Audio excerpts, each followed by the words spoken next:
안녕하세요. 법무법인 로얄의 안동화 변호사입니다. 형사사건에는 기소유예, 집행유예, 선고유예라는 세 가지의 유예제도가 규정되어 있습니다. 유예는 어떤 일을 실행하기 전에 날짜나 시간을 미루는 것을 의미하는 것으로 이 세 가지 유예제도는 일정한 유예기간을 두고 문제없이 그 기간이 지나면 기소, 선고, 집행의 효력을 상실하게 하는 것입니다. 이번 영상에서는 기소유예, 선고유예, 집행유예의 의미와 차이점에 대하여 정리해 보도록 하겠습니다. 기소유예는 형사수사 단계에서 피의자에게 범죄 혐의는 인정되지만 여러 사정을 참작해 공소를 제기하지 않는 검사의 불기소 처분으로 사건을 종결하는 제도입니다. 이는 검찰 사건 사무규칙 제115조 제3항과 형법 제51조에서 규정하고 있습니다.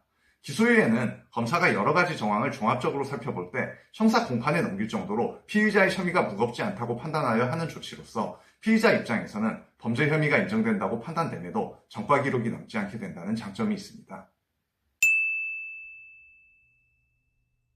선고유예는 형사공판 단계에서 피고인에게 1년 이하의 징역이나 금고, 자격정지 또는 벌금의 형을 선고할 경우 일정 기간 동안 형의 선고를 2년 동안 유예하고 그 기간 동안 피고인이 자격정지 이상의 형에 처해지지 않을 경우 선고 자체가 면해지는 것으로 유죄 판결의 선고가 없었던 것과 동일한 효과가 발생하게 되는 것입니다.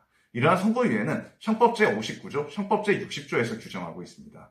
선고유예는 피고인에게 유죄가 인정됨에도 전과 기록이 남지 않게 된다는 장점이 있습니다. 다만 선고유예를 받은 피고인이 유예기간 중 자격정지 이상의 형에 처해지게 되면 선고유예가 취소된다는 점을 주의하여야 합니다.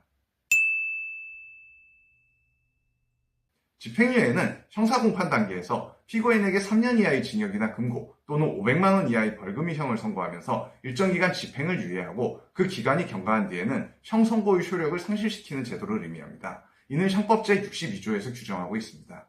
예를 들어 징역 1년에 집행유예 2년을 선고한다라는 판결이 선고될 경우 피고인은 징역 1년의 형을 살아야 하지만 2년 동안 그 집행이 미뤄지는 것으로 2년의 기간 동안 피고인이 벌금형 이상의 죄를 짓지 않으면 징역 1년 선고의 효력이 사라지게 되는 것입니다. 다만 집행유예의 경우 형을 선고한 사실이 없어지는 것은 아니기에 전과 기록은 남게 됩니다.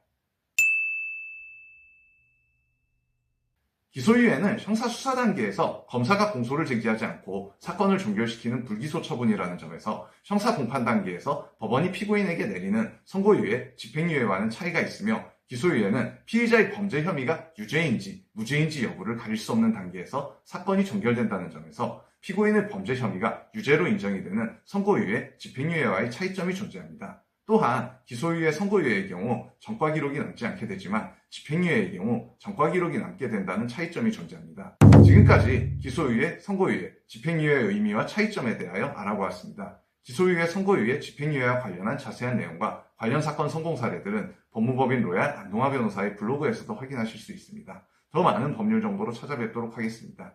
해당 영상이 유익하였다면 구독과 좋아요도 부탁드립니다. 감사합니다.